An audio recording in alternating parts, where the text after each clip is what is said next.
I don't have a whole lot of time.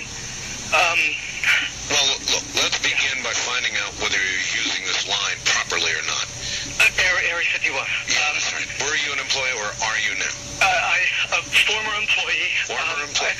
I was let go on a medical discharge about a week ago, and I've kind of been running across the country. Oh man, I don't know where to start. They're gonna they'll triangulate on this position really soon. So you can't spend a lot of time on the phone. So give us something quick. Okay. Okay. What we're thinking of as aliens are they're extra dimensional beings that an earlier precursor of the space program made contact with. They are not what they claim to be. They have infiltrated a lot of aspects of the military establishment, particularly the Area 51. The disasters that are coming, the military, the government knows about them, and there's a lot of safe areas in this world that they could begin moving the population to now aren't. But they're not doing anything. They are not. They want the major population centers wiped out so that the few that are left will be more easily controllable. Okay, some people think that aliens are from another planet. And some people think that aliens travel intergalactically, to say that they travel as people or pilots in a ship. And some people think that they're from another solar system. And some people think that they created us. And so some people think that they're here to bring about a ancient knowledge that mankind lost or something like that. Some people think that Christ is one of these individuals in a human thing or a human disguise. There are a lot of different beliefs in regards to them. And one thing has been proven true is that these beings have been deceivers since they first got here. And every time they told a ruler or a person that they came from a planet or they came from a society and that they were created under a different God than we would know, it has often been shown to be a lie. They seem to also change the story of their origin, and history has shown that over and over again. And what I mean by that is to say many times when people thought that they were on another planet, it turned out that under hypnotic trance, through hallucinations called either holographic images, they were meant to think they were on another planet. Some of them have literally woken up in the midst of having this technology operated on, and they realized that they were actually in a laboratory room. And unfortunately, when they realized they were in a laboratory room, they realized that there were human beings in that room, and there were actual, real Nephilim beings in that room. They realized that they were not on a planet, but they realized that they were somewhere on Earth, and they were in a secret place where they were being experimented on. Some of them are actually using ships, real technological ships, to kidnap people. That does not qualify them as coming from another planet, as the way they would define it. So let's understand a little bit more evidence on that. Let's go back to the intergalactic thing, okay? If they're from an intergalactic world, let's say they're from 9 solar systems away from us, and they were from a technological world that is 9 solar systems away from us, that world would be far more present than non-existent as we're in that state now. Meaning the traffic would be so heavy that you would see it, and you would clearly see it all the time. Interesting thing about space is that the solar system that we live in is actually called clean space, meaning there aren't really a whole lot of debris and gases and things in our solar system. It's a very It's very clean. But the solar systems that are around us are filled with very dangerous gases, and they're filled with strange anomalies, weird type of rocks.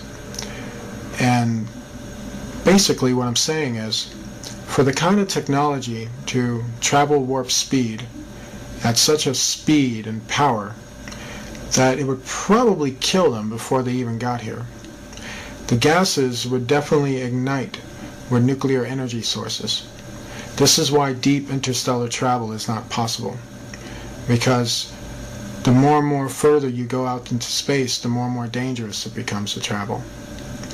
So if there was intergalactic activity going on, where people are actually blasting themselves from that solar system over to here, the traffic and the accidents and the explosions from these accidents would be so magnificent that they would be seen from Earth. And so we don't see anything like that. Not anything like that at all.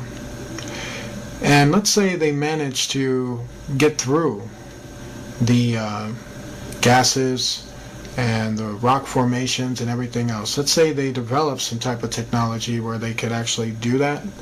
Still, what you don't factor in is that you will see them coming before they even got here. And the whole world would actually see them coming before they even got here. You don't see that. So that debunks any theory that they are intergalactic. Also, if they created us, then who created them? You got to recognize that the universe is far bigger than an alien, as they want to call it. And these aliens do not have appropriate explanations for these things. They ignore these questions. At this stage, the rocket was traveling between 11 and 14,000 miles per hour when a saucer-shaped craft entered the frame. It flew into the frame like this, and it shot a beam of light at the warhead. Now, remember, all this stuff is flying at several thousand miles an hour. So this thing fires a beam of light at the warhead, hits it, fires another beam of light, and then flies out the way it came in. And the warhead tumbles out of space.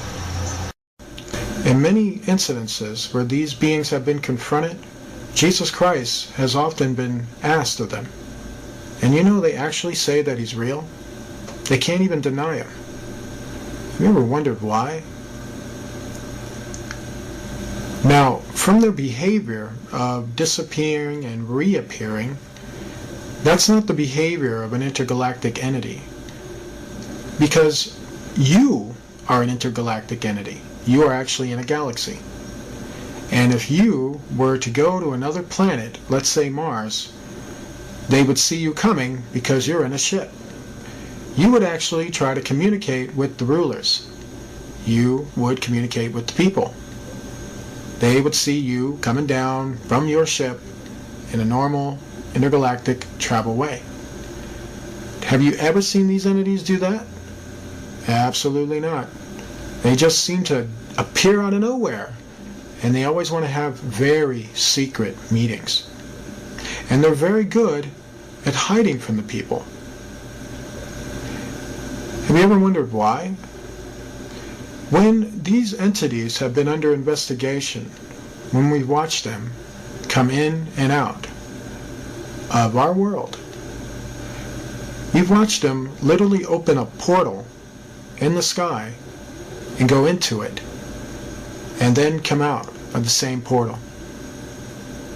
This spiral portal has also been shown that it can be created in satanic occults. There are people who practice magic that we would probably know now as Kabbalah, but had other names before that, where they can open up the same portals.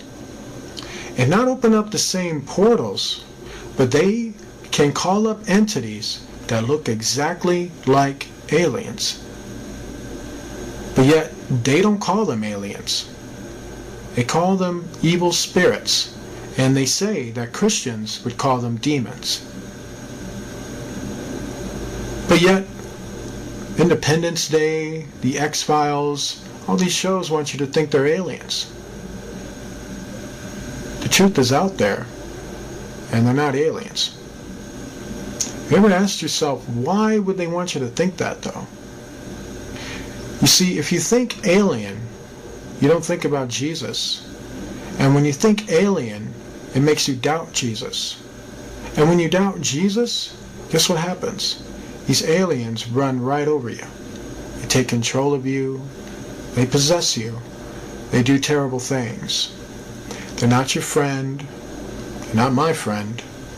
And they're not the solution to the human race.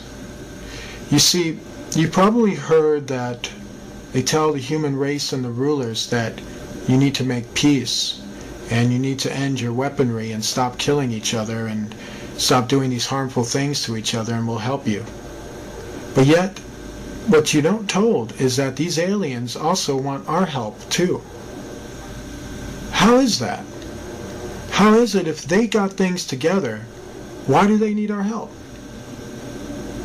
If they're so superior, why do they need us to disarm? If they can help us, why don't they just do it? Why do they need something from us? Have you ever wondered why? A good hustler knows that when you hustle something, you need to get back in return. You're doing it because you want to make that person happy so that you can make yourself happy when you get back the return.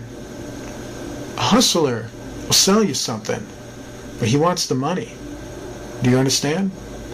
Did you know when dealing with these beings in negotiation, where your tax dollars are being used to talk to them and you're not even told anything about it, did you know these beings hustle?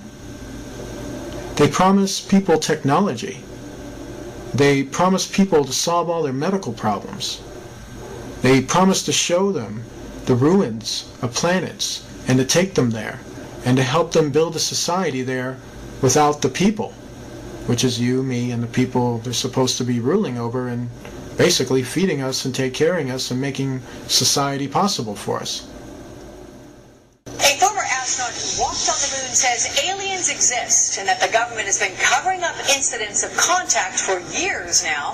Dr. Edgar Mitchell says aliens have visited our planet, and he believes the government covered up the discovery of an alien spacecraft in 1947, as well as 4 alien bodies that were found in the desert. The reason for the denial was, number one, they didn't know if these were hostile and could we protect ourselves from them. Didn't want the Soviets to know, so they devised to lie about it and cover it up. Well, Dr. Mitchell is a veteran of the Apollo 14 mission, and he walked on the moon back in February of 1971.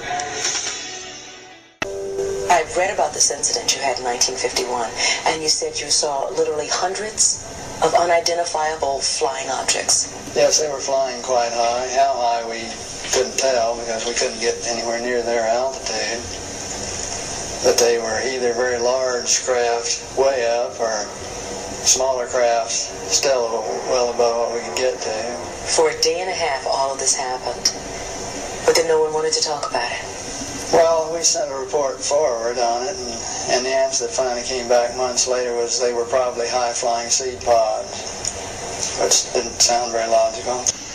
But the real question here that we've been addressing is, have we been visited? Are we, since we are now a spacefaring civilization, having only gone to our own moon, but have our visitors, the aliens, have they come to us? And all the evidence says yes. So what is it that you want to see the Obama administration release? What is it specifically? What do you think is there that we need to see? Well, the other nations, and this has been a global phenomenon, other nations in just in recent history, the Belgian nation, the French, the Brazilians, the Mexicans, the Argentines, all of their files have been opened up. And there's no reason in the world why the U.S. files, the leading nation in the world in this period, should have been reticent in opening ours too, except special interest groups. So Edgar, but let me ask you, I mean, for all the stories that have leaked over all the years, I mean, and there's always somebody somewhere that's going to leak something, and if there was really something there. Don't you think by now somebody would have said something? Oh, it has. People have been saying it all along. But for example, just the explanation to the Roswell incident has changed every few years, and a new story comes out. If it were really that simple, if it weren't what it really was, you wouldn't need all of these various stories coming out. And so the attempt to cover this up and to disguise the issue and create misinformation and disinformation is very well recorded. And the documentation from very fine researchers like Dr. Robert Wood and his son Ryan, who've investigated all of the early documents, all point to the same story. Hey, we're not alone here. We've been visiting. There's a monolith there, a very unusual structure on this little potato-shaped object that goes around Mars once in 7 hours. When people find out about that, they're going to say, who put that there? Who put that there? Well, the universe put it there. If you choose, God put it there. There's a monolith. Okay, so what we have here with certain fallen angels is that they have the ability to transform, and a lot of that was exploited in the Transformer series movies and in the Transformer cartoons. And so what they did was they based that off of something that was real. And so what we have with fallen angels is not what people think. It's not the touched by an angel version with these guys. These beings are spiritual beings with incredible powers, and one of those powers entails that as we would create objects and as we would form these objects through resources and through the materials and the powers that we have, their powers is that they can transform themselves into objects. And so we're talking objects that look like space-age vehicles and planes. We're talking about objects that basically look like other entities. They can transform into a creature. They could transform into a ship.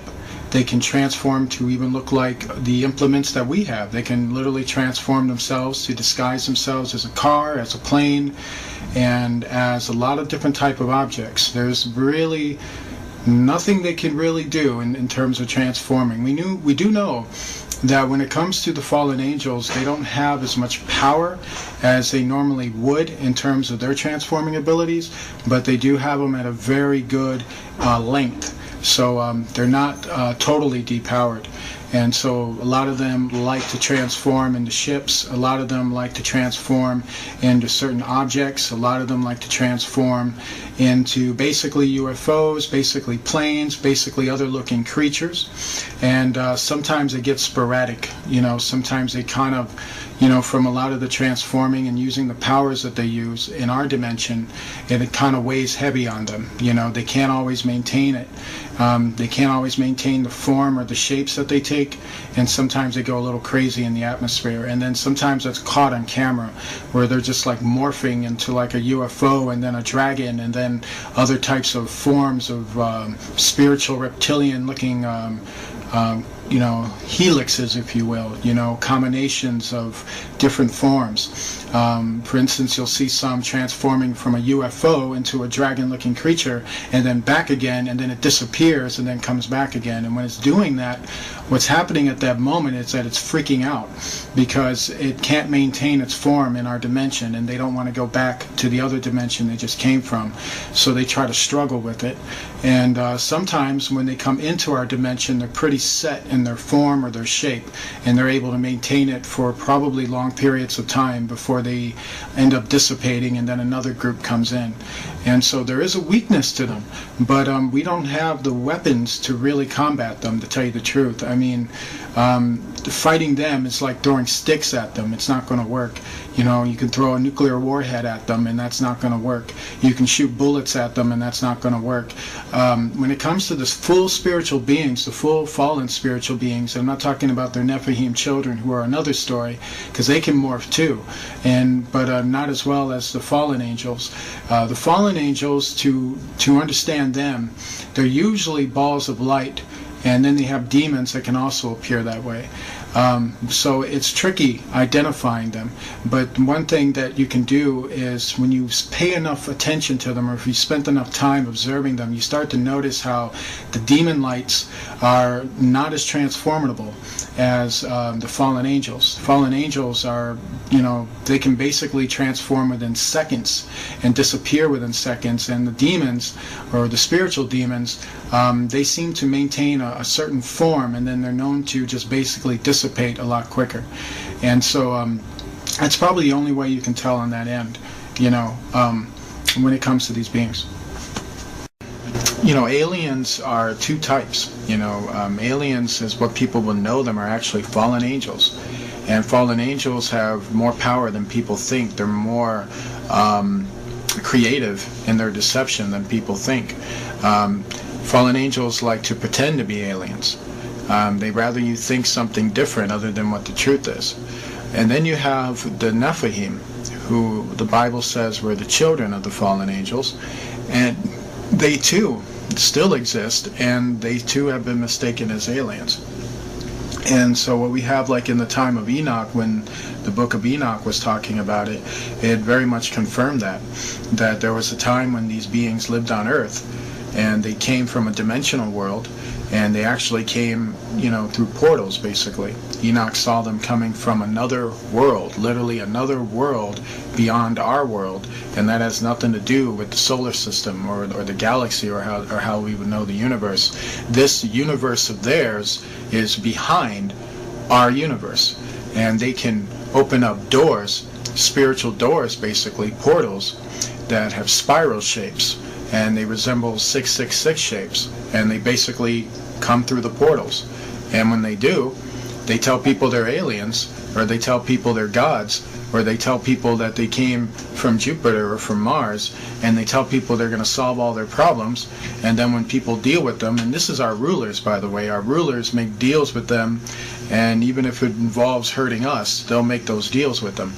The globalists don't believe in Satanism.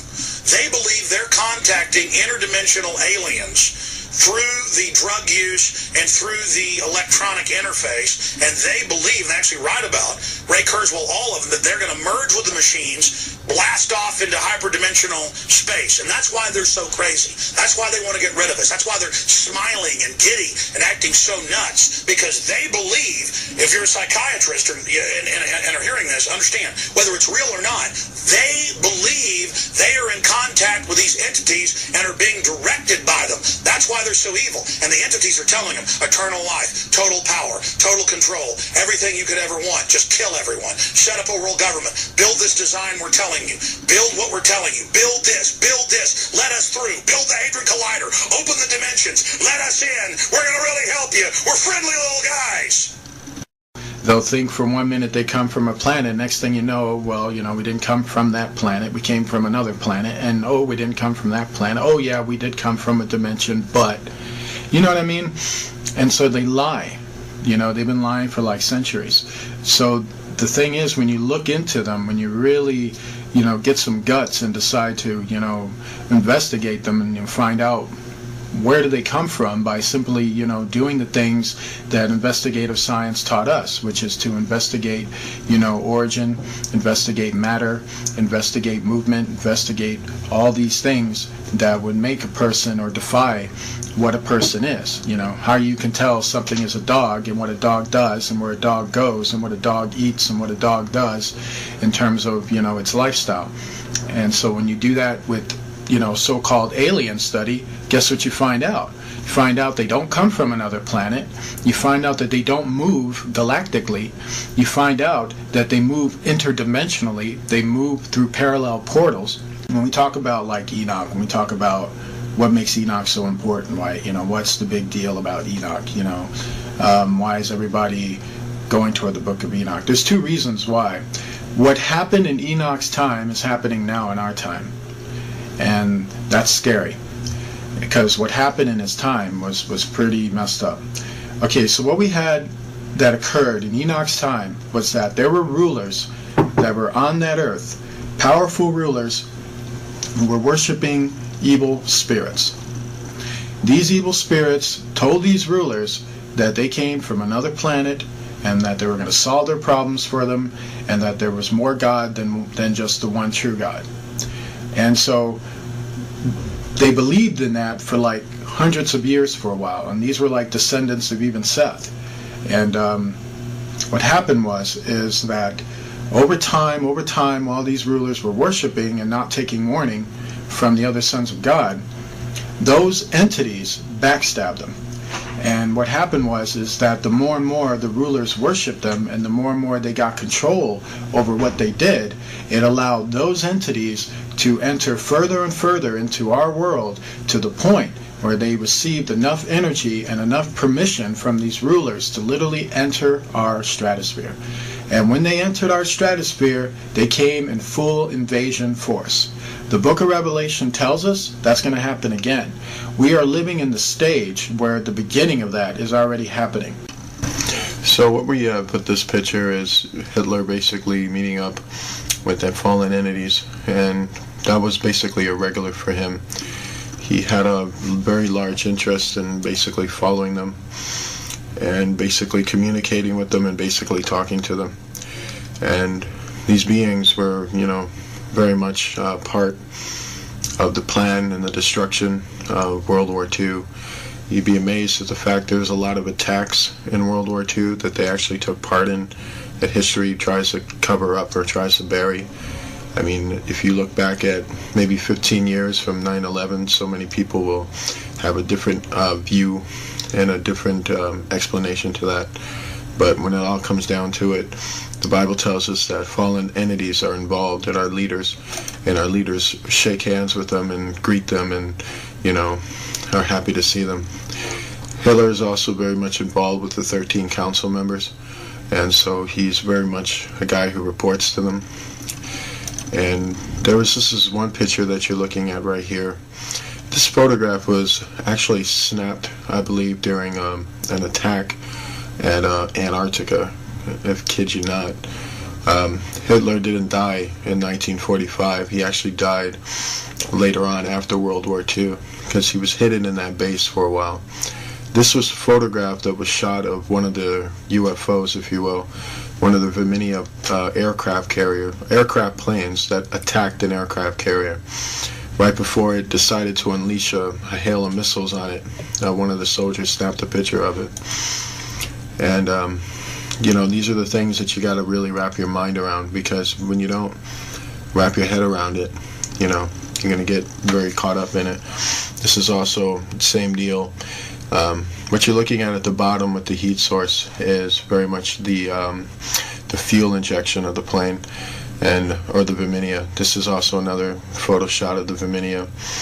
And what you're looking at right here is kind of what I'm talking about here, is some of the engineering components of some of these Virginias.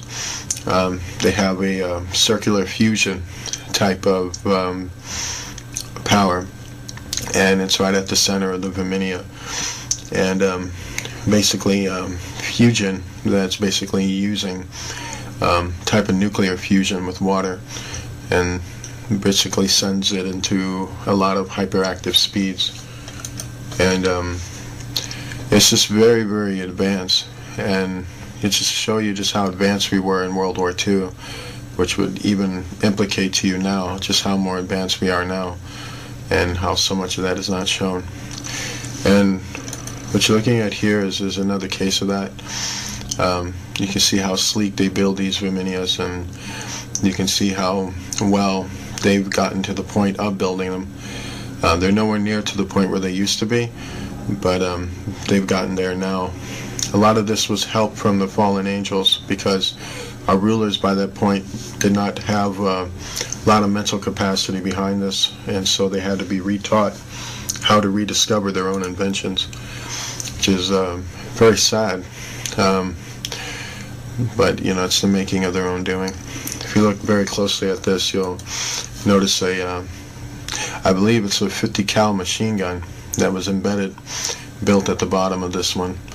And what you notice with these things is that they're usually machine guns that are basically placed inside the Virginia, and then they're released to come out and then to be used against upon other people, basically to open fire on people. And to show you the military strength of these things. You have something as well here. You got a guy standing on top of one. And what you have here is also another one too. And as you can see, it's pretty much parked there. If you notice the Rolls Royce that is near this UFO, it's to show you that, you know, the elite were the ones that were privy to this type of stuff. They were the ones that were there to watch it and look at it and examine it and admire it. And what we have here is the same angle, same deal. And this is probably one of the very well-known ones. And one of the things I need to mention about this thing is that a lot of the times when they were launching these Luminias, a lot of the Luminias were to be launched to go into the planets, basically to the moon, Mars, other places, other secret locations on Earth. Many times they called in witches to basically conjure up demons for them, to guide them or direct them certain portalways that they would fly the instruments into and then come back in and out. A lot of things in their world is not what you would think. It's a lot more worse than that. And same thing that you have here. You had one basically hovering up about with the airplanes basically hovering over it. And what you have here is another base basically. It's a design of a base, but it's basically a design of an energy source. If you look at all the contraptions that are connected to the triangle points, those are called energy bars. And with these energy bars, basically, they're like giant transformers that can fuse powerful energy, and they all connect, kind of like a wiring, and all the energy will be centered to the center of the main core of the energy source. And what you're looking at here is what they used to do with pyramids a long time ago, and now they've invented these circular type formations. And all these things are about energy sources and advanced technology. This is also a blueprint of a Viminia, how to build one and how to construct one. You'll notice some things about it. Viminias usually are about, they have basically 3 levels or 3 floors. You have a top level where that's where the operations, flying, things like that. And you have a bottom level. One is for laboratories. Another, well, laboratories will be right at the bottom, and the middle sections are their homes, basically where they sleep in and where they rest. And this is a model for a really big giant one. This is the Nazi base, and what we have with this base, it's very old. It was built in the starting building construction on it was in the 40s, late 30s to the 40s, and right now it's one of the most advanced colonies on the moon. It has technology that would literally blow your mind away. Right now there's about 2 million people living on there, on that base. It's actually a city, and it's very, very big, very huge. You have literally advanced space age technology there. It's one of the last things left of the Reich Empire of Hitler. It's now part of the Rothschild Illuminati colonies, and they control it right now. And it's basically their moon base, and it's just very, very advanced. The swastika building, as you're seeing, is very huge, and there's so much more in that area that's very much shrouded in the darkness. But if you were to get on the ground level, you'll see just how huge and massive this thing is, and just how big it really is.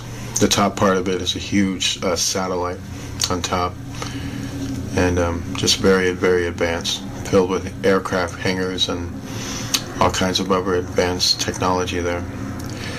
Basically, they almost live in a Star Trek world there. It's quite interesting. What we had here with the astronauts doing this was that they were setting up mirrors, and what they were trying to do was, they know that in the occult that certain mirrors scare off evil spirits because they don't like to look at themselves in a mirror, which is another reason why evil spirits like to appear as the host or some other entity or person. Their real true form is so horrifying that it even horrifies them. And so that was the aim at setting up the mirror. But the mirror was so, how do I say, it's so amateur. You know, they were basically using folding mirrors, and just wasn't a smart idea. I think it was just more done out of panic. You know, one of those things you do where you're so scared, just figure out the next thing to do. And what you have here is the same deal. They were basically on a base, and they're in basically a facility that's mostly underground, but it has a few bases on top, a few housings on top. The government really hates this picture. They hate it for a lot of reasons, because it's too real. You notice the golf club there, and that was from the fact they were playing golf at the time. You know, basically to, I guess, I don't know, to relax their nerves. When they were told to get off the moon, they found it absolutely offensive that they actually came up there to play golf, which is why Americans are not welcome on the moon, because they're considered to be ignorant, and they're considered to be rude. And, you know, I haven't seen anything that could tell me otherwise. This is like another shot of their getting confronted by fallen beings. Notice this pit right here. They were basically filming the animal life underneath the caravans of the moon. There's a lot of species on the moon. A lot of people don't know that. There are beings called selenites who have wings. There are reptilian creatures that are under there. They resemble small little, from what I understand, they resemble small dinosaurs or small dragons. They're very, very small. And this type of species, they have one for the moon, and there's another species like it on Mars that they tunnel under the ground. At the time when they were doing this was a later Apollo mission, as you can tell with the rover they had, and this means it was after Apollo 11. And then when this mission was going down, basically they got confronted by the fallen angels. You'll see them up here.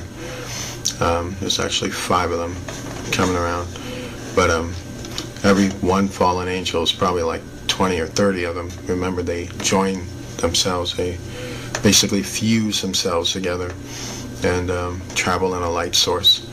And so I always remember that, like when Jesus said to the demoniac in the garden of the Gardarians, the tomb areas, he basically asked him his name. The demon gave one name. He said, "I'm Legion." One name, but yet we are many. But this is the kind of show you, like when Beyonce says, "I'm Sasha Fierce," there's a whole lot more people to Sasha Fierce. And so that's kind of what you have with aliens too. They travel in the same way. Same thing here. You have 2 of these beings coming around, coming up the surface, and basically there too. Basically I have a similar thing, got a light source showing an odd spectral being in the air, and more spectral beings here. Very similar to what I'm talking about.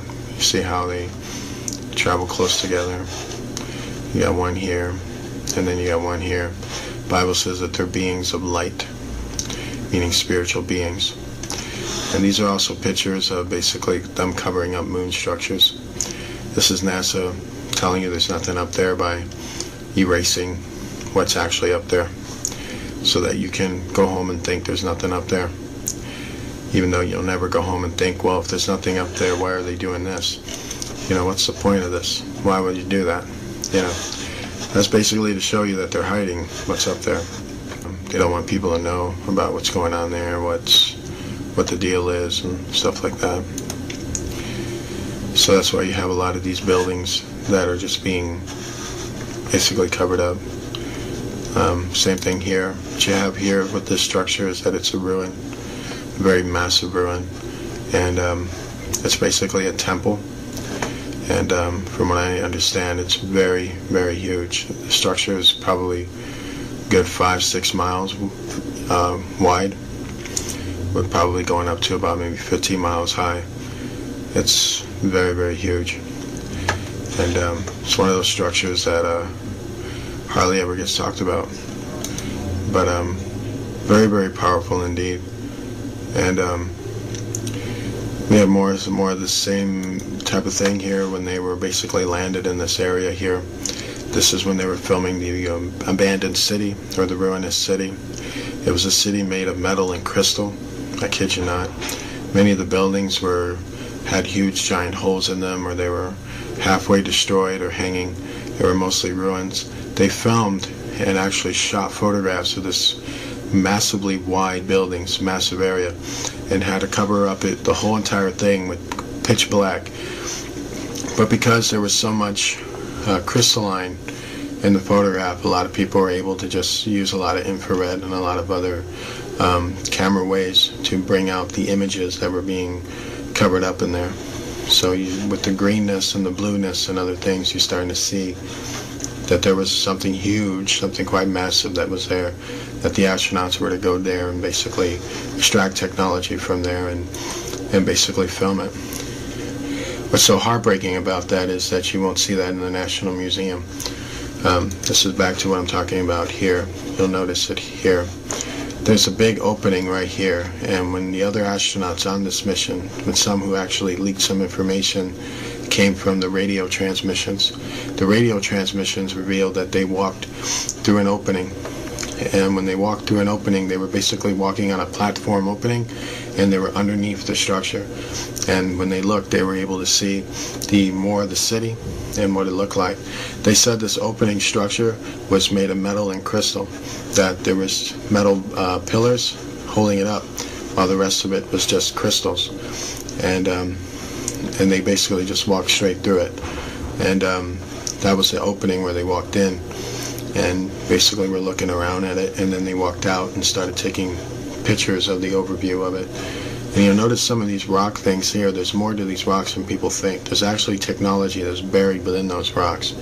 So what they had with this area was that there was a lot of ships ingrained in the dust in the ground of the area, and basically they were taking pictures of the structure that was around them. But what's so shocking about it is you look how small this astronaut is and how large the structure was. You really start to grasp the architectural skills of the old world was mind-blowing. And yeah, it's kind of like same stuff here, but it's kind of NASA spreading disinformation. Basically, these rocks things right here, there's more to it than people think. Sometimes they're actually pieces of technology broken off. Sometimes they actually have animal life living in it, or biological life in it. And so they just basically erase it. And this is kind of like showing you their guilt, because if you look at it, if you didn't have this information, you wouldn't think much of it. But they get rid of it anyway, because in their hearts and what they're doing, they know what it is, and so they don't want you to figure that out. So the less you know, the better is kind of where they go at. And so yeah, same thing here is you got them erasing stuff, erasing towers and other things. You got the same thing here, erasing other towers. I want people to see what's there. This was actually a fallen angel, and what it was basically doing was being very intimidating. It shapeshifted itself into a giant ribbon. And these are just other questionable areas where it's got moon bases on it. There's other activity there, activity that it's very, very horrible. Most of it, if it's secret, it ain't good. These are pyramids that are on the moon, and you notice 1, 2, 3 of them from the shot angle. Actually 4 right over here. From the shot angle of it, you'll think that these pyramids are close together, but they're actually not. They're probably maybe 3 to 6 miles apart from each other. And basically in that time, pyramids were built for energy sources, kind of like a big giant battery to light up your city. And that's what they were there for, basically. And this is to show that they're somewhere near a ruinous city, and they're not too far off from it. And just very powerful. And same thing here. What we had here were UFOs kind of lying on the surface. They looked like giant bugs, actually. And basically these things started to pop up when these astronauts started to take pictures. This is one of the major reasons that spooked them to get off the moon. Many of these astronauts, actually, when they went to the moon, a lot of them thought they weren't even coming back. They were that scared by it. Basically, we have more, same thing here. We have a statue of from what I understand, a goddess-type ruler with a sword that's been broken off. Where you see the handle of the sword here, and you see its blade end right over here. Very interesting because it's old world metal, so it'd be kind of interesting to look through that a little bit. Very, very interesting indeed. We have here was a Viminia ship. This is known as a smaller Viminia class ship, and this comes straight from the old world. So this was an old world ship, meaning it wasn't built by the government. It was built by a government those thousands of years ago. And basically, as you can see, the 3 holes there, it was attacked basically. And but looking at how advanced it is, it's marvelous. From what I understand, they were going in there to take away computer chips that were on it, and to get a schematic, basically, of how it was built. Just a beautiful ship, though. Nothing really quite like it. And what we have here was the type of engines I was talking about in terms of Viminia. This is one of their engine capsules. And if you look here, this is the crystal that's right in the center of it. And it's basically built to fuse power and H2O, basically. And they fuse it inside this crystal, and basically it's used to power up an entire ship. And so this is why they came to that area, because they knew what was there, and they were trying to extract the technology. And what we have here is basically a pagan altar built on the moon. Quite interesting. But this was from a long time ago. And basically that's what they did. And it's just quite shocking. This is more stuff here. You're looking at more ruins in the ground here. And looking at just a kind of oblong structure, really. It's, if you look at this blue thing right here, this is actually what they couldn't completely cover up. But this is to show you that massive blue crystal city that we just got through talking about. This is one of the beams that's being shown that they weren't able to cover up completely. And it's just very mind-blowing. And this is kind of showing you what they really covered up in this photograph. This whole area right here has an abandoned ruinous city on it. And when they showed this photograph, they showed it, but they took out the actual city that they were covering up. So this is kind of showing you what they did, you know, what was really there, and why they took it out. Showing you how advanced their camera techniques are in terms of eradicating things. You know, you'd think they would be truthful, but you know, that's the government for you. They've disappointed us. And so this is another picture of another moon base that they have. And what you're looking at here is called portal technology. And that's what this big giant thing is used for. And what you're looking over here is a tractor that's about to come in.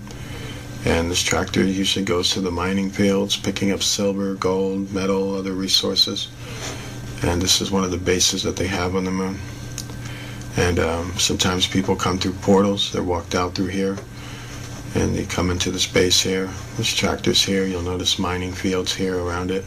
You'll notice this big flash of light right here, which had a lot to do with the fact that when the astronauts came close to it, the fallen angels appeared, because fallen angels are everywhere on the moon, and basically guarding a lot of their evil things that they got human beings involved in. Basically, this was the mothership, as it's well known, Viminia ship. When we come to learn about this area, is that the reason why they fogged out or put a lot of electrostatic in terms of the seams around this area was because of all the gold that was around that area. There was so much gold in that area that it's just mind-numbing to think about in terms of your imagination. To see the gold that clearly from all the way up in the sky shows you that there wasn't like bars of gold down there. You can consider like almost like a halfway of a mountains of gold down there. There was gold nuggets and rocks and mountain-shaped rocks of gold down there. I kid you not. Like, basically a gold nugget that's something like 10 miles high, and just scattered all around where this mothership was abandoned. And it really blows me away, because it kind of shows you that they were using a lot of gold, a lot of resources, and then it's also showing you that God placed a lot of those resources on other planets too. And so what we have there was, basically it was a hot area, and that's why Apollo 20 was needed, and that's why the other missions that they did led up to Apollo 20, because they wanted to get that gold, that technology, they wanted that area. And so it's very shocking. This is to show you how big that ship was. I mean, it's huge. This was the harbor point of New York City, the Manhattan area. And if you look at some of the largest buildings that are in the world, they're nowhere near as big as this ship. And that's saying quite a bit. This thing is absolutely huge. It was so big that you were able to put about a half a city of people in it. And just massive, just very, very big. And it's kind of showing you that the top part of it, or the hill part of it, was actually made in gold. So it's really just very powerful stuff there. Alright, so what we're looking at here is called, first of all, from what I understand, it's an old world structure, and it had something to do with basically a meeting ground place, if you will. If you ever gone to an airport, usually the first thing you go to when you go to the airport is that you go to the airport building. That's what this was. Basically, it was a place where people gathered when they were about to take off. The Germans discovered the ruins of it, and so what the Germans did is that they basically remodeled it.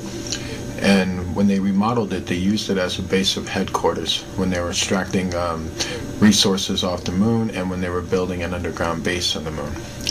So years later, after the Germans built the base, they abandoned this post. And when they abandoned this post, basically they went underground. And then years later, the astronauts came here. And when they came to this specific area, what the Apollo 11 mission was about, it was to spy on the base, on the moon base of the Illuminati. And not just spy on this base, they were also supposed to take resources off that area. Apollo 11's mission was to do reconnaissance. Reconnaissance is that you're going to film an entire area. You're going to spy on it, basically. And you're going to find out what's there. You're going to find out what you can pull off real quick, what kind of tactics you can do through the surveillance of the area. And that's what they basically did. They were assessing what they can and cannot do, and they were assessing what was there. And so that's what this whole Apollo 11 mission was about. It was about filming the ruins, filming the resources, assessing what you can do. And so that's what basically was going on here.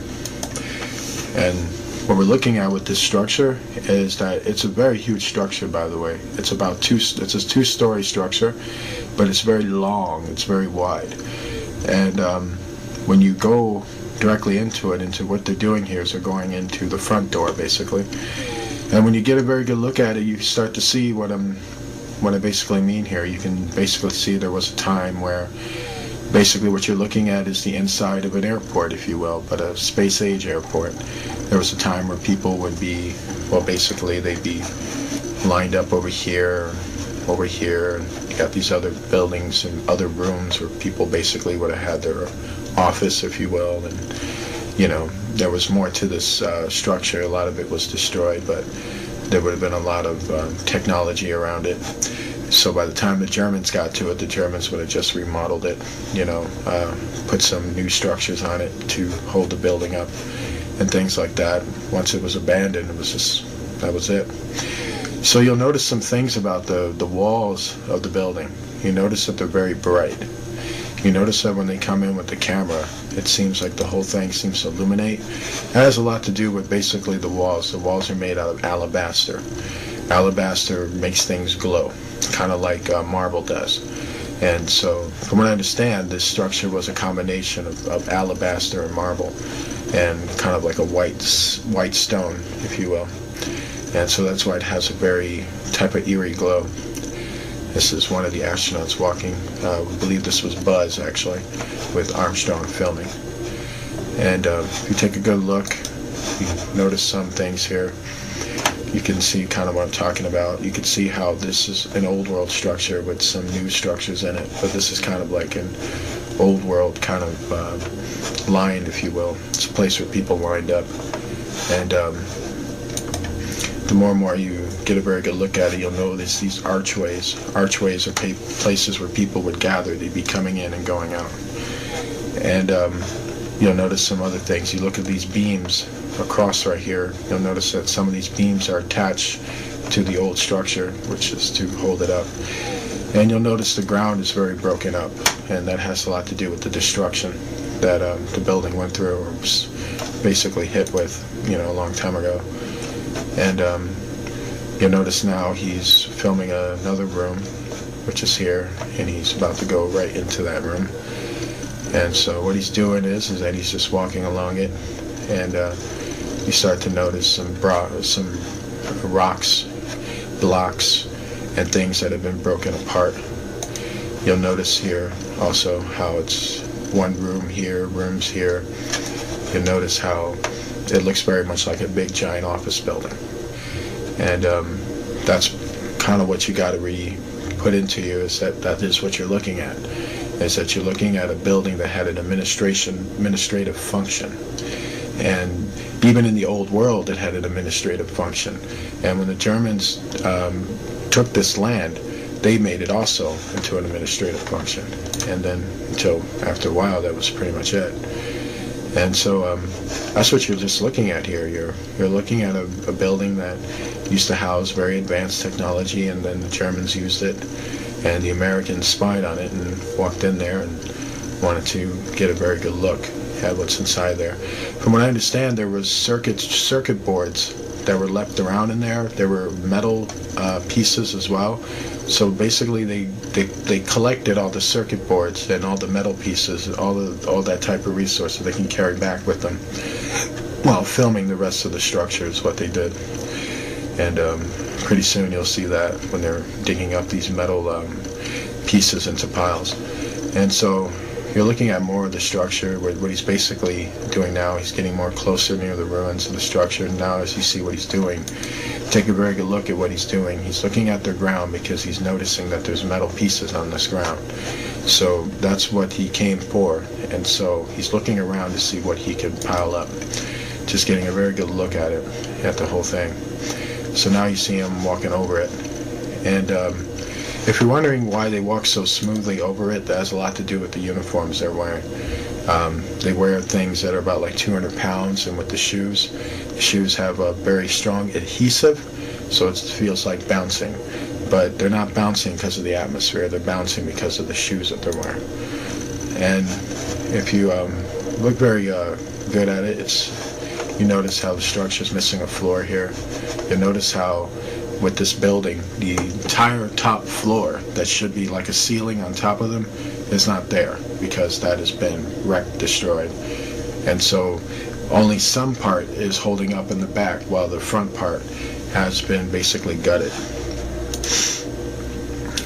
And so this is just more of that. You see these beams here, and then you see these archway beams that I want to keep mentioning it to you. You see more arch beams here and more arch beams here. And that's just to tell you, that it was an administrative building, and people would have been lined up here, they would have been lined up here, they would have been going into another building here, getting their papers or getting prepared for flight. Then they come out of the building, and then if you notice, right at the very far end of this building, it's about maybe a mile off, or half a mile off, is where the Virginia ship is, the one that Apollo 20 went after. And that's to show you what that area used to be. It basically used to be a massive space-age airport. So you're looking at some of the buildings that were left over from it, and this was one of the administrative buildings that they had. So that's more, what you're looking at. If you take a very good look at it, you see how this building, had levels. It was a 2-story building with a lot of floors, a lot of inner floors. So basically levels of rooms, bedrooms, office buildings. Basically, that's, what it was, basically. And so I just want to keep reiterating that, because, a lot of people look at this building and they'll think it's alien, or they'll think, the Germans built it, but it's a lot more complicated than that, and also pretty simple at the same time. And so it's pretty tripped out. This is what I'm talking about. If you look up here, you can see the floorboards up here, and there's floorboards here, and then all of a sudden there's just this big opening right here, and that's because half the floor on top is missing. Basically gutted. And a lot of things like that, alabaster walls, but you notice how some of these, wallings here are more darker. They don't really shine that well.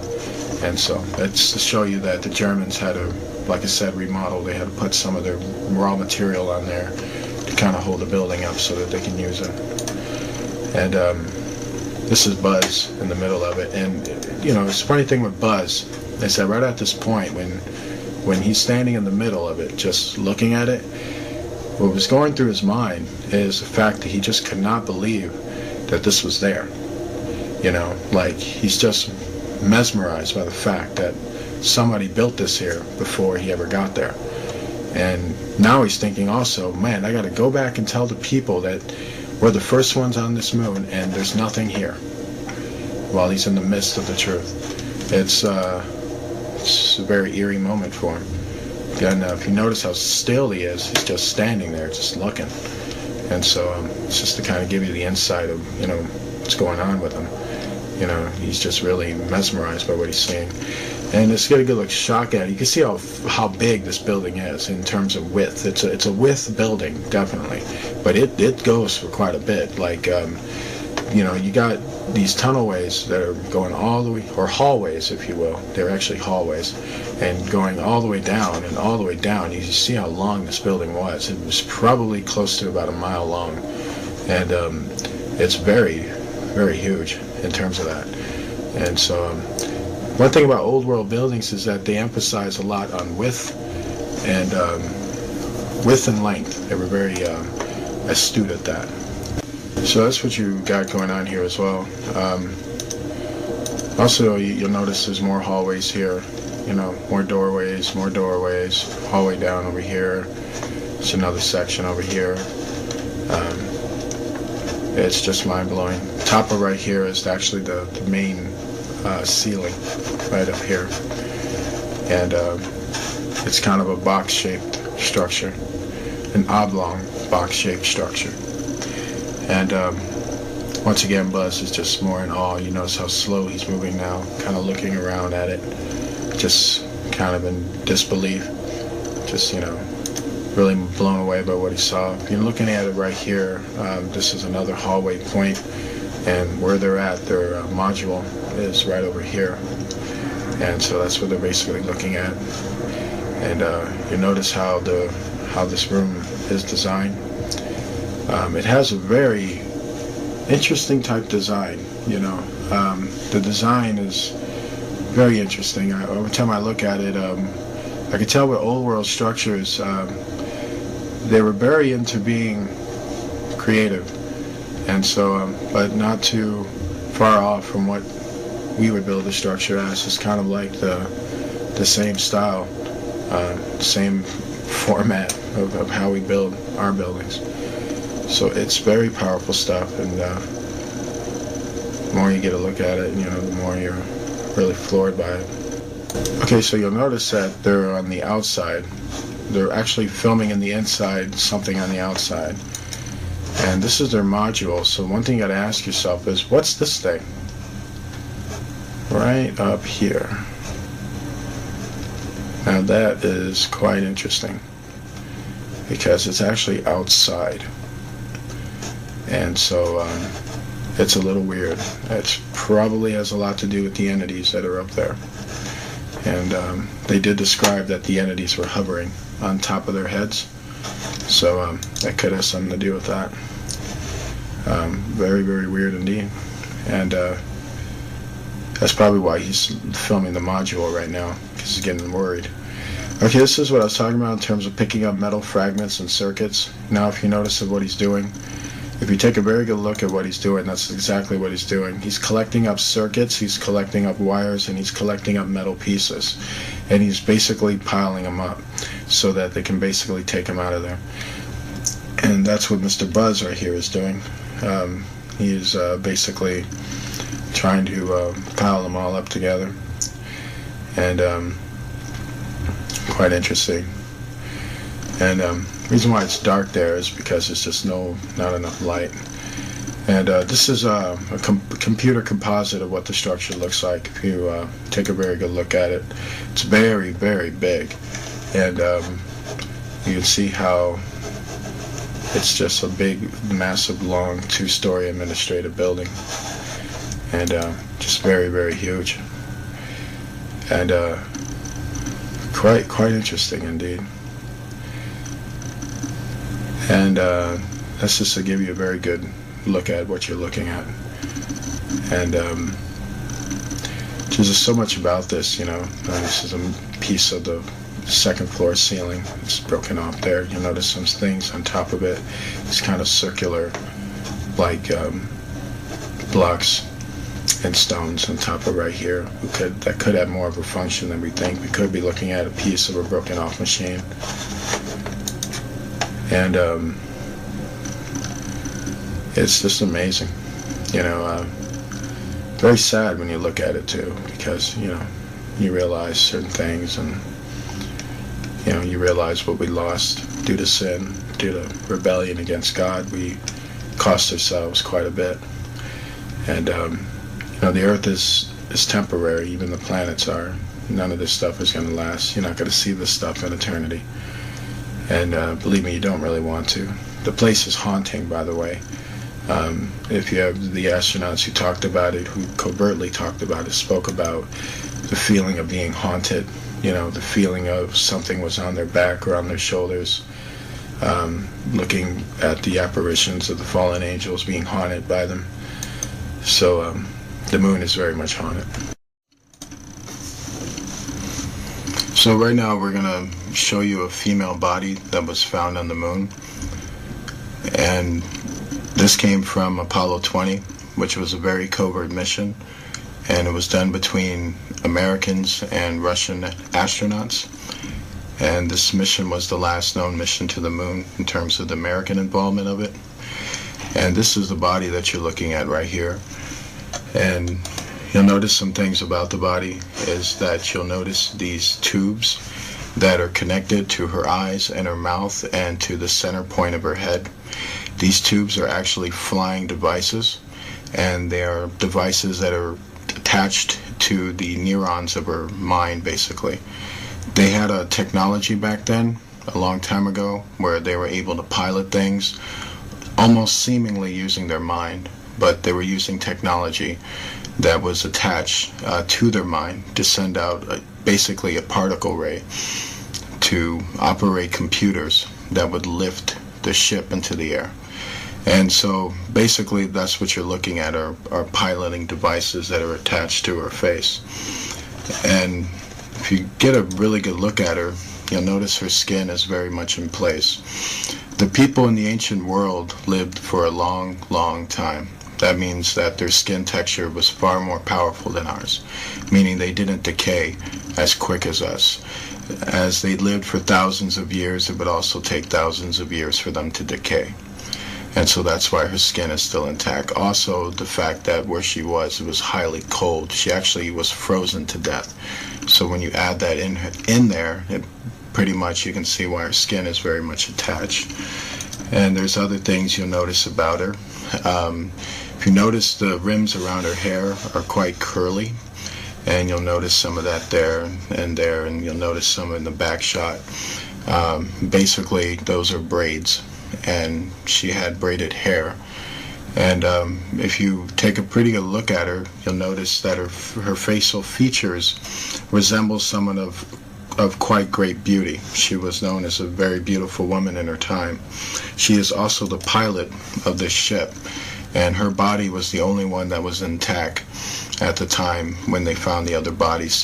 They found other bodies next to her, but they were in pieces. She was the only one that was intact. We got a very good look now at this implement right here. We can see a piece of this technology which is attached to the center of her head, and you can see how the tubes are all attached to the eyes and then attached all the way to the bottom. So what you're kind of wondering is that what she's doing is, let's say when she's piloting the ship, she's giving commands with her mouth, and those commands with her mouth are then being fed into the tubes into her brain. And what it is that there is a machine that is attached or can send a signal from that machine all the way into this device in her head, which would then send the commands to the ship, sort of like being on a cell phone and talking on that cell phone and powering the whole entire ship through it. Very advanced communicative technology. So advanced it makes a person look like they're psychic almost, but there's just technology. And that's a very good look at the device here and here. And this is just mind-blowing technology, just very mind-blowing. You got to really wrap your head around it. You know, here are more of the braids that are pretty much frozen. Her whole entire hair was frozen in, and you just really got to wrap your head around it. The people in the old world in the time of Noah lived in an advanced state of technology, and so the way they looked, the way things looked, are not what you would ever saw them as. There has been a lot of science fiction films, but the truth is so much of them are disinformation that they never really showed you the raw, real appearance, they knowing of what the old world used to look like. And if you notice how her mouth is in an expression of fear or kind of an expression of panic, it's because she was frozen to death. So apparently she was basically in a state of terror at the time she died. This is one of the astronauts trying to find a way to remove the tubes off of her face without damaging her face. He's trying to find a way in there. I want you to take a very good look at this note because it's very, very important. This is actually a piece of paper of the ancient language of the old world.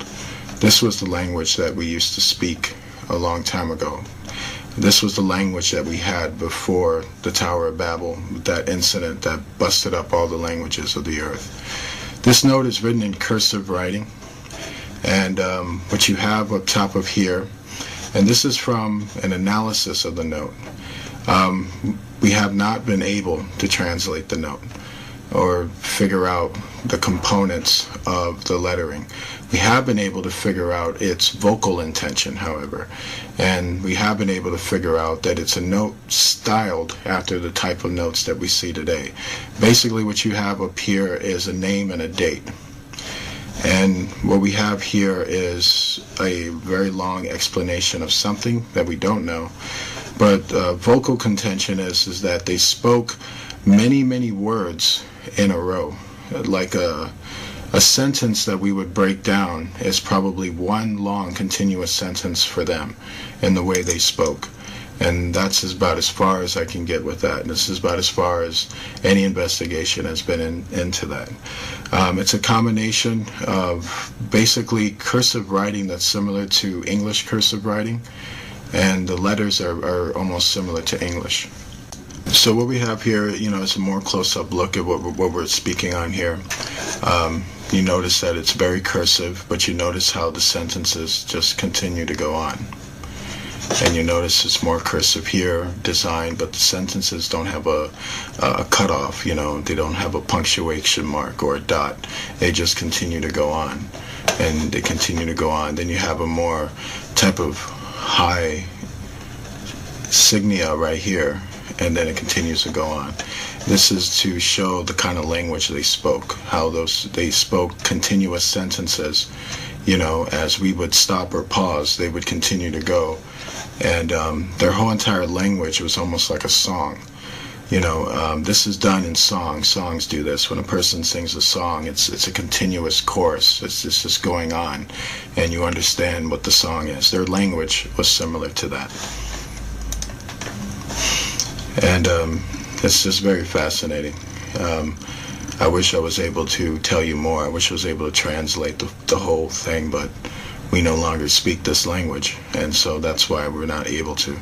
The paper is green, by the way, which is quite interesting. They factored different color paper back then, and this is black ink, by the way. And interesting tradition says that it was Enoch who came up with black ink. So that's kind of interesting. There would be people tell you they didn't have black ink back then. Well, tell that to this piece of paper. And so it's quite interesting. This is another note that was found on it. And the interesting thing that we found out with this note was that there was 3 people who signed off on it. Here, here, and here. All we know is that from analysis is that these could be names and a date and another message here. And the funny thing is that these notes were found all throughout their bodies, or where their bodies were at. It's a sneaky suspicion that they were writing their last will and testament, and that's what these notes could have possibly been, because they're very eerily found where the bodies are, and they seem to have just been scattered, like something real bad was coming down on them, which was the effects of the flood. And one of the things people will observe in terms of what people do when they're about to die is usually they write things and they say goodbyes and stuff like that. For all this note writing, I guess they never thought to pray. They lost faith at that point. This is more of what I'm talking about. This is another note. So far you've seen 3 different notes so far, and this is another piece of note with the same deal. Just some long sporadic writing that we're seeing there. And what the astronauts did was they put all these notes in these Ziploc bags that you're looking at here. These white bags that you're seeing right here is the bags that they use to put the bodies in. And basically they're just sorting out the notes and filming it for NASA's viewing pleasure, basically. And but when you're looking at this, a lot of people look at that and go, what exactly is that? These are computer circuits, by the way. And these are actually very advanced computer circuits. These are circuits that have been attached to a blanket. I kid you not. And apparently this blanket was draped on the pilot, actually. This part right here is some of her lower body. And the covering was here, where her stomach is, and this right here was part of her leg. And for some reason this covering was on half of her body, and it's believed that it may have something to do with, there's 2 theories on it. One is that the covering is some type of computer circuit board that's used for the ship. Another one is that it's an example of transhumanism technology, that this daughter of man, this specific female, had cybernetic implants in her, and one of that was this type of covering that was on her leg, which is telling us that the technology back then that they achieved in terms of cyborg technology was very real, and this is a piece of it that's on her. And much of the transhumanism doctrine that's coming out with the connection to what happened in Noah's time very much supports transhumanism, rather than it being a device that's part of a piloting function. It's mind-blowing technology, by the way. It's hard to know exactly what it did for her when it was attached to her. This is a more close-up shot of it as you're looking at it. It's hard to know what it exactly did for her. There's a lot of theories. It could have increased strength or speed. It could have done a lot of different functions like that. And those are usually the main functions, is to increase the strength of a human being by using cybernetic parts. And that's what all of this stuff is, basically. This is a more close-up shot of it. And it's mind-blowing. It's unlike any circuits that you've ever seen or known. These are circuits that are far more advanced than what you would ever have known. Then they work far, far better than anything you can can think of in terms of what we're dealing with now, or what the government will have you think that we're dealing with now. This is a more close-up shot of it to get you to really wrap your head around the circuit board of it. When you're looking on the surface of it, it almost feels like a smooth type of painting almost, or a smooth type of paper, cardboard paper. But when you look further into it, you see that there's actual computer circuits inside of it. And these are the up-close shots of these circuits, and they're just basically coursing throughout her particular implement, and they're attached to her skin, by the way, and that's why the transhumanism technology makes far more sense, because it's very much attached to her actual person. And what you're seeing here is more parts of her body. This is a more up-close shot of her leg, and up-close shot of her body frame, to kind of give you an example of what happened to her skin, or close-up, more telescopic close-up look of her skin. And basically you can see how it's, it seems like instead of decaying, it's chipping. And so that's fascinating. The skin is very hard, and it looks like it's the type of skin that really would take a lot to even cut it. And so it's very strong skin. It's not, you can see how far humans have degenerated. We literally decay. We don't chip away. But back then they chipped away before they actually decayed. And fascinating. And what you're seeing here is her co-pilot, and the co-pilot's head was severed. And so what you're looking at here is the severed head that they found, and it was right next to her. This co-pilot didn't have the implements attached to her, and where she was found, actually, she was found a few, from what I understand, about 15 to 16 inches away from the pilot, and her head was found about 16 inches away, with her other body parts being found in pieces. One thing you got to understand, the astronauts' impression of it when they came onto the site of it, the Apollo 20 crew, was that they felt that a violent incident took place at this time, because the body parts were in pieces, which hence that they were hacking at each other toward the end of it. The pilot seems to have been preserved for two reasons. She may have been the captain, and having privileged knowledge, she may have tried to get away while this was happening, and but basically wasn't able to escape. The meteorites that blew open onto the moon caused a freezing on the moon, that basically if anybody who didn't get taken out by the blast was going to get taken out by the freezing effect. She seemed to have survived the blasting effect, but got caught in the freezing effect, which happened pretty much simultaneously right after the blast.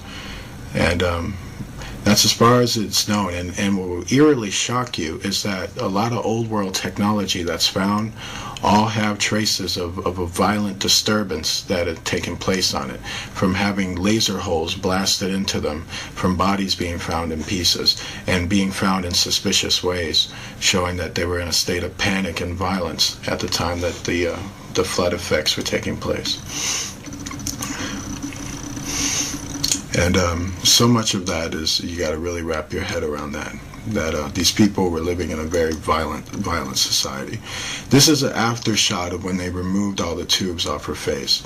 Right now, they basically got her on Apollo 20, and so this shot right here was basically to show you the after shot of when they had it all removed. They had a female doctor who was with them as an astronaut, and she was the one who removed the tubings off her face. And key things to note is that when they removed the tubes off her face, they said that this ooze, this type of eerie ooze, was oozing out of her eyes and out of her nose. They believe that that might have been part of the cartilage of her brain and the flesh of her eye. That at the time when she died of the freezing effect, it affected the circuits, and that would have fried the inside of her organs in her brain and her optical eyeball. And so that was the oozing stuff that came out. And that's why they don't open up her eye, because there's nothing in there, basically. But we get a very good look at what she looked like. And we can see she was a very beautiful woman when she was alive. She has very voluptuous lips and all that stuff. She's gorgeous. A friend of mine kidded me and said that it looked like Angelina Jolie. But I disagree with that. She looks better than Angelina Jolie. What we're looking at here is the natural mark that's upon her head. It's said that the daughters of Cain, or Canaanites, or people who descended from him, had deformities or specific marks that registered them as being Canaanites. And so this is what we're looking at up here. You'll notice that it's a cross formation, actually. You can see here and here, and so there would have been one here and down here. And there's a serpent form right here. And it is believed that this is the old world mark of the beast. And at that time, from what we understand, she was born with this mark. This is a mark that's actually born upon her. But there were some who were actually taking a mark, or a tattoo mark, that had two type of components. It was a digital chip that was tattooed into your skin. But much is believed that this is her natural, something she was born with, basically. And it's quite sad. What we're looking at here, if you want to know who she is a daughter of man, as was registered in Genesis, meaning she is a descendant of Cain, and she was a witch, and a old world pagan who was a advanced pilot, and she flew a mothership. And she is a member of the Rama Empire, because the ship that she was found in registered to have been part of that old world empire in terms of the technology that was found. And she was found intact, as you can see. You'll notice some damage here on her face, on her cheek here. And this is all chipping, by the way. Her face is starting to chip here. And you'll notice some of the kind of the chipping on her lips and things like that. And you notice just how well her face looks. You can tell that when she was alive, she was a radiant looking woman, but she was also quite an evil woman. From what I understand about the daughters of men, they weren't the type of women you took home to mom, if you know what I mean. And this is pretty much the function. What he's doing here in terms of this flashlight, you'll notice that he's got this flashlight all over her.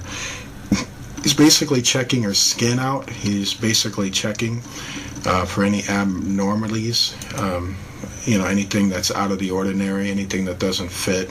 He's trying to make sure everything is intact, everything is looking okay. You notice that he's putting this tube up her nose, because before there was stuff draining out of her nose. So he's making sure the nose has been cleared out, and he's making sure everything's cleared. You see the stuff that he's taking? So the type of stuff that was drooling out of her nose. This is actually tissues of her brain being pulled out of her nose. Says her death was pretty painful. And what we're looking at here is a very good picture of her, because now we get like a good front shot of basically what she would have looked like if she was alive. He's pulling more brain tissue out of her nose, and it's quite shocking. Noah spoke about these Pacific women. He said that these were the women that corrupted the sons of God, the human sons of God.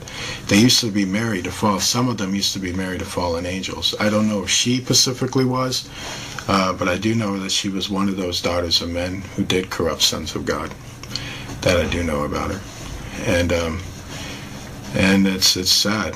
It's a horrible reality to really wrap your mind around how much history has been stolen from you. That you would never ever know this, and that's totally sad.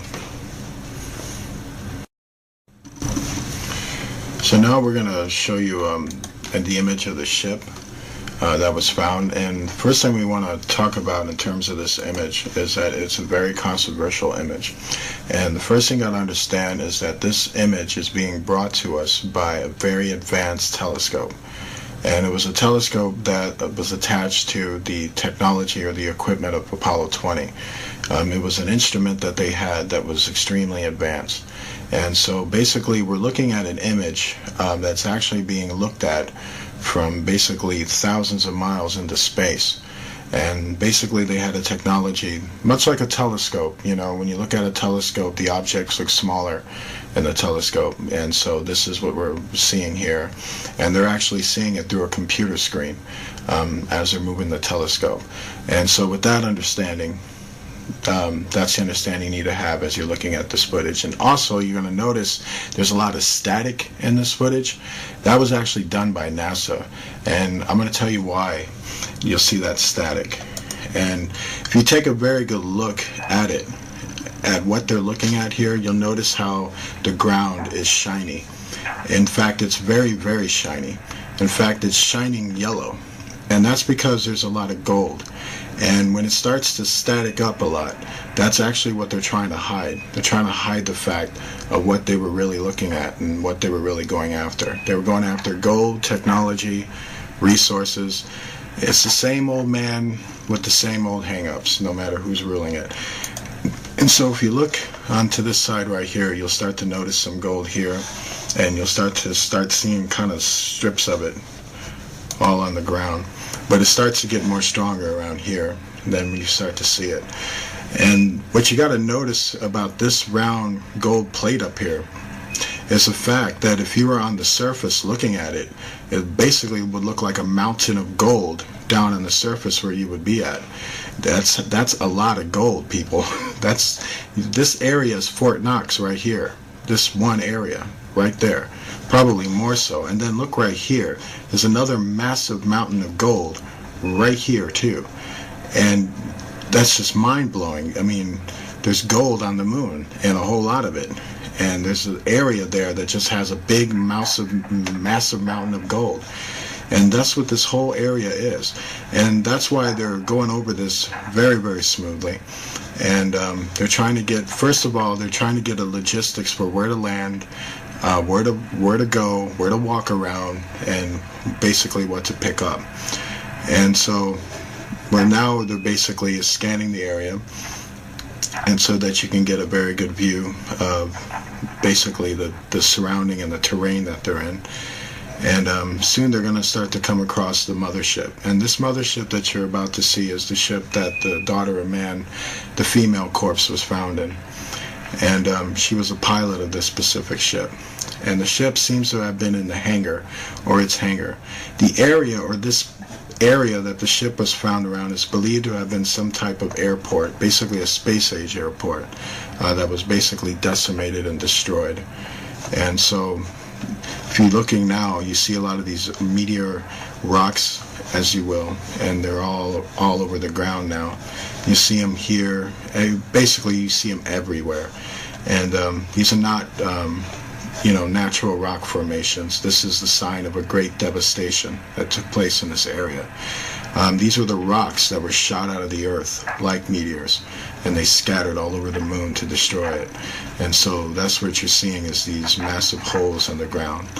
And now you're seeing it all through here. You see these things starting to light up right here, here and here. This is more gold that's being found there.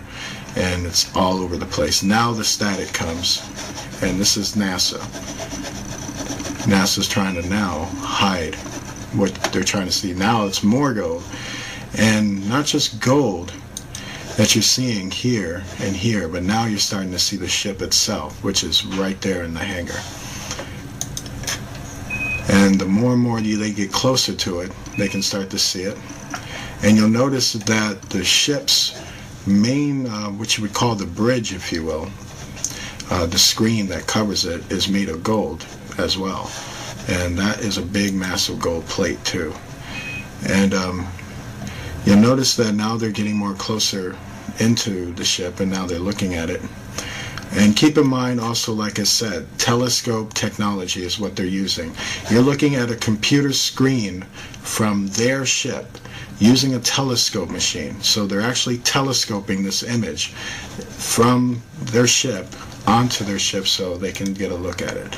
So knowing that, to know that's important is because this thing is a lot bigger than you think. It's actually far bigger than Manhattan itself. That's how big this ship really is. So knowing that, the ground and everything else is far, far bigger. And so if you notice how these golden massive nuggets, mountain nuggets, are shining off the ground, this is to show you how much is down there and how big this ship is. And if you notice where the ship is, you notice this big circular thing that's around it. That was part of the hangar that it was once in, but you also notice it's been destroyed too. And so right now he's basically looking at the nose of the ship and he's trying to negotiate a way in. And so right now they're getting an outer look into it before they'll go into a more deeper telescope to get a more detailed look into it. So basically that's what they're trying to do. And then you notice these big holes that are right on top of it. Basically those holes came from the meteor impacts. And now, if you notice all this kind of crazy stuff that's like kind of going on with it, right when they get here, you notice how it's very shiny right here. It's basically glowing right there, glowing yellow. And then you notice how all that glowing stuff was going on, and now it's starting to get more and more shakier. Now the image is starting to fade out more. This is also a NASA trick too, and what they were doing is they were trying to cover up all the gold that was on that Pacific type of mountain area that was right above the hangar where the ship was. The ship was inside the hangar, and at the top portion of the ship, all along that land there, were just massive mountains, massive mountain nuggets of gold. And that's when it starts to get more and more staticky because they didn't want you to see that. And it's quite shocking. There's also a lot of bright spots in this video that were very suspicious of entity activity that was going on. And from what we understand about that is that every Apollo mission was spied on by the fallen angels, so they haunted them and many times harassed them when they were doing their missions. And so you're noticing more of it. You see more of these kind of gold contentions here, and you see right there, right at these areas right here, they're just kind of scattered all through there, and it starts to get more and more foggier, but you start to catch it when you start to take a good look at it. And then right up here too, it's more and more glowing, a lot of yellow golding glow. All of that are basically massive gold pieces. And with the light, basically all that lighting, that red-blue lighting that keeps happening every time they focus the camera over there, that was NASA's effect on that, basically trying to cover up what the camera was catching. And so that's why it's basically glowing all those reflections. We want to thank you for watching our video, and we want to leave you with basically this important information about the footage that you just saw. This footage is very, very important because this is the footage that is going on in the world. This is the world that you don't see.